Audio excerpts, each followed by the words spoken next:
नबूवत पर हसनैन सवारी बने, वो सोचिए नबूवत के ऊपर मैं इमामत कर रहे क्या मर्तबा है।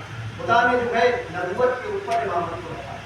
मदीन के मैदान में भी दस्ते रसूल खुदा पे नबूवत के ऊपर इमामत बुलंद की, और मदीने की गलियों में भी रसूल खुदा के कानों पे जो सवार थे वो जन्नत के सरदार थे।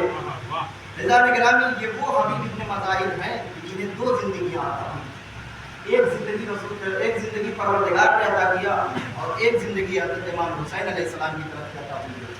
लिहाजा जब इमाम अलैहिस्सलाम जब करबला पहुंच चुके, जब खत लिखा अपने बहन की, जब बहन ने कहा कि ए मेरे भैया उधर फौज पे फौज आ रही है, पिछले साल 4000 का लश्कर लेकर के आया है, किस लिए लेकर आया है? इसलिए लेकर आया है कि सिर्फ आपको कत्ल किया जा सके, तो आप भी किसी को कत्ल कीजिए।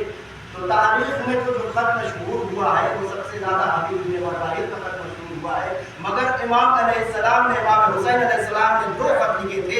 एक खत लिखे थे जनाब हबीब इब्न मज़ाहिर अपने बचपन के दोस्त, और एक खत लिखा था जनाब मुसैयब अलैहिस्सलाम को। हबीब इब्न मज़ाहिर तो पहुंच चुके थे, मगर जनाब मुसैयब अलैहिस्सलाम नहीं पहुंचे थे। जब वो पहुंचे तो करबला में ज़हरा का चमन उड़ चुका था, करबला में जो है ज़हरा का भरा घर उजड़ चुका था।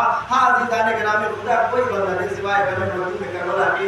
मैं देख रहा हूँ आप जो है मुसलसल नबी से कर रहे हैं, थके हुए हैं, या तो मुझे आपकी भी थकावट का एहसास है, मगर अपने ज़हनों में जरा ये भी सोचिएगा, ये ख्याल लेकर आइएगा, जब थकावट का एहसास हो तो जरा सोचिएगा, जब से फलक पे चांद मुहर्रम का नमदार हुआ है ना, तो एक बकैया से अरे टूटी पसलियों वाली बीबी अपनी टूटी पसलियों पे हाथ रख करके कभी इस अज़ा खाने से, कभी उस अज़ा खाने पे, कभी उस मजलिस के फर्श से, कभी उस मजलिस के फर्श पे, कभी एक जलूसों में से शिरकत करने के बाद कभी दूसरे जलूसों से मुसलसल अपने बेटे के लिए अरे आप अज़ादारों की आंखों से अश्क गिरिया जो अश्क अज़ा गिरते गए, उसे अपने रुमालों में समेटने के लिए, अपने लाल का कुर्सा लेने के लिए अरे पसलियों को पकड़े हुए इस अज़ा खाने से उस अज़ा खाने का सफर तय कर रही है। वो शहजादी कौन है? फर्श जब बिछता है तो सबसे पहले आ जाती है। हाँ अज़ीज़ान गिरामी, इमाम हुसैन अलैहिस्सलाम ने खत लिखा। खत जनाब हबीब इब्न मज़ाहिर को जब मिला, जब कासिम पहुंचा है, तो एक मरतबा जब जनाब हबीब इब्न मज़ाहिर के पास खत मिला, इमाम हुसैन अलैहिस्सलाम के खत को लिया। जनाब हबीब इब्न मज़ाहिर ने खत को लेने के बाद से अपनी आंखों का बोसा दिया, और देने के बाद से सीने से लगाया, लगाने के बाद से जब खोला, जब खत को पढ़ा, तो एक मरतबा ज़ारो कतार गिरिया किया, और ज़ारो कतार गिरिया करने के बाद जनाब हबीब इब्न मज़ाहिर के पास जब ये खत पहुंचा था ना, तो जनाब हबीब इब्न मज़ाहिर बाजार में थे, अपनी दाढ़ियों को खिजाब करने के लिए खिजाब ले रहे थे। एक मरतबा उन्होंने खिजाब को फेंका, अरे एक मरतबा अरे पूछा क्या बात है हबीब? कहा अपनी दाढ़ी रंगीन न करोगे? कहा हबीब ने कहा अरे अब ये मेरी दाढ़ी और ये मेरी जुल्फे इमाम हुसैन की मोहब्बत में करबला में अरे मेरे खून से रंगीन होगी। खुदा कोई गम न दे सिवाय गमे मजलूम करबला के।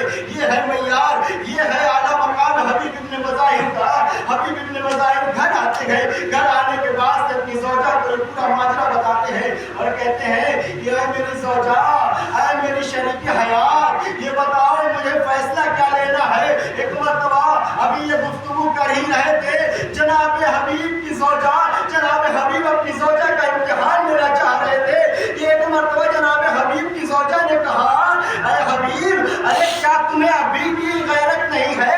अगर उधर नवाज़े रसूल नरग़े आदा में गिरा है और तुम फैसला लेने की बात कर रहे हो, अगर तुम्हें जुर्रत नहीं है तो लाओ अपनी तलवार दे दो, मैं हुसैन की नुसरत को जाऊंगी। एक मरतबा हबीब ज़ारो कतार रोने लगे और कहा है मेरी ज़ौजा, मैं तुम्हारा इम्तिहान ले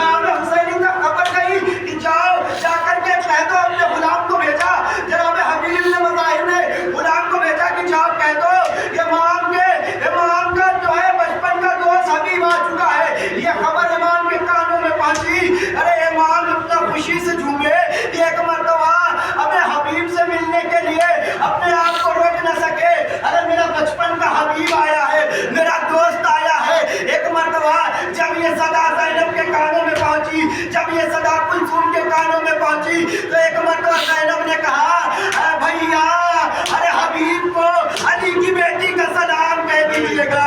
علی کی بیٹی نے حبیب کو سلام کہا. جناب حبیب ابن مظاہر نے جب یہ سنا ایک مرتبہ سروں کو پیٹا. ہائے رے یہ دن آ گیا ہے کہ شہزادی غلام زادوں کو سلام کر رہی ہے. ایک مرتبہ وہ دن قریب آیا عصر عاشور سے پہلے شب عاشور میں جب امام حسین علیہ السلام نے تمام انصاروں کو اکٹھا کیا. اکٹھا کرنے کے بعد سے ایک مرتبہ کہا کہ جو چاہتا ہے یہاں سے جانا وہ چلا جائے, میں کسی کو روکوں گا نہیں, میں اس کی جنت کا ضامن ہوں. ایک مرتبہ کہا جب کوئی نہ اپنی جگہ سے اٹھا تو ایک مرتبہ عباس سے کہا عباس چراغ کو گل کر دیا جائے. چراغ بجھایا گیا. جب چراغ بجھایا گیا, جب پھر چراغ چلایا گیا تو کیا دیکھا, کوئی انصار نہ ہلے مگر وہی حبیب ابن مظاہر تھے اپنے انصاروں کے ساتھ, اپنے سپاہیوں کے ساتھ, اپنے سروں پہ تلوار رکھے ہوئے کہتے ہیں آقا یہ کیسی گستاخی ہوگی کہ ہم شہزادہ رسول کو نرغہ آدم میں چھوڑ کے چلے جائیں.